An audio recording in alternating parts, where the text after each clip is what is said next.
एक कर्म योग का महत्व। कर्मा योगा। कर्म योग का अर्थ है बिना फल की चिंता किए अपना कर्तव्य निभाना। गीता में भगवान श्री कृष्ण अर्जुन को बताते हैं कि इंसान को केवल अपने कर्म पर ध्यान देना चाहिए, न कि उसके परिणाम पर। जब हम बिना स्वार्थ के काम करते हैं, तब मन शांत रहता है और सफलता अपने आप मिलती है। यह सिद्धांत आज के जीवन में भी बहुत उपयोगी है, खासकर जब हम तनाव और असफलता से जूझते हैं। 2. आत्मा की अमरता का रहस्य।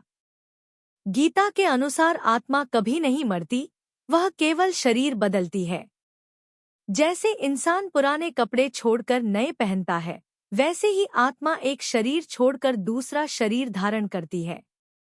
यह ज्ञान हमें मृत्यु के डर से मुक्त करता है और जीवन को एक नए दृष्टिकोण से देखने में मदद करता है। इससे हम समझते हैं कि असली पहचान शरीर नहीं, बल्कि आत्मा है। 3. धर्म और कर्तव्य की सही परिभाषा। गीता में धर्म का मतलब केवल पूजा पाठ नहीं, बल्कि अपने कर्तव्यों का सही तरीके से पालन करना है। अर्जुन युद्ध से भागना चाहते थे, लेकिन भगवान श्री कृष्ण ने उन्हें समझाया कि एक योद्धा का धर्म युद्ध करना है। यह हमें सिखाता है कि हर व्यक्ति का अपना एक कर्तव्य होता है और उसे निभाना ही सच्चा धर्म है। 4. मन को नियंत्रित करने के उपाय। गीता के अनुसार मन बहुत चंचल होता है, लेकिन अभ्यास और वैराग्य से इसे नियंत्रित किया जा सकता है। ध्यान, मेडिटेशन, सकारात्मक सोच और आत्मनियंत्रण से हम अपने मन को स्थिर बना सकते हैं। जब मन शांत होता है, तब जीवन में सही निर्णय लेना आसान हो जाता है। 5. निष्काम कर्म सफलता का असली रहस्य। निष्काम कर्म का मतलब है बिना किसी स्वार्थ या लालच के काम करना।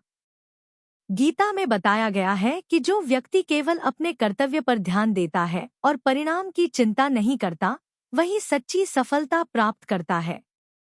यह सिद्धांत हमें तनाव मुक्त और अधिक केंद्रित बनाता है। 6. भय और चिंता से मुक्ति। गीता हमें सिखाती है कि डर और चिंता हमारे मन की उपज है। जब हम अपने कर्तव्य पर ध्यान देते हैं और भगवान पर विश्वास रखते हैं, तब डर अपने आप खत्म हो जाता है। जीवन में हर परिस्थिति को स्वीकार करना और आगे बढ़ना ही सच्ची शक्ति है। 7. जीवन में संतुलन कैसे बनाएं।